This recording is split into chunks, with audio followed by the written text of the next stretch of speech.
Israel could have been a story of success and overcoming great odds. Except its inception was built around a lie, that this was a land without people for a people without land.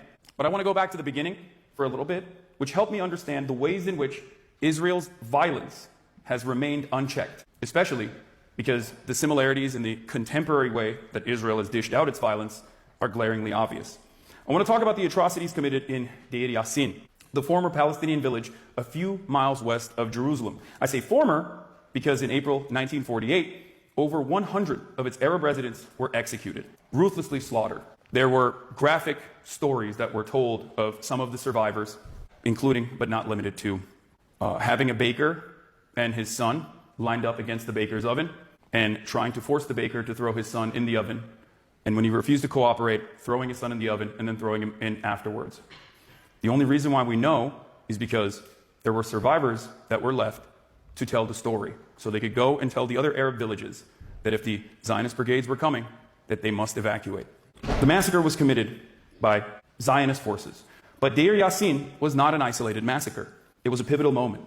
Deir Yassin helped convince the Arab governments to fight Israel. People fled their towns and villages, fearful that what happens at Deir Yassin might happen in their towns. 700,000 people never allowed to return to their homes.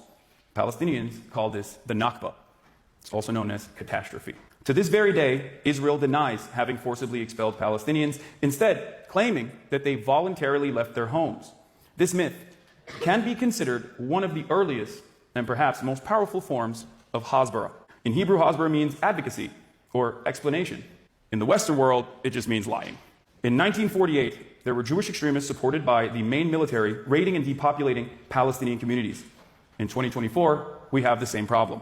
In 1948, the Israeli government told the world that Palestinians were responsible for their own suffering, lying about the orphans, widows, and the homeless that Israel had created. In 2024, we have the same problem. And in 1948, when people all over the world took notice of Israel's savage treatment of Palestinians, Israel could only respond by lying, using hasbara to tell a different kind of story about its atrocities. In 2024, we still have the same problem.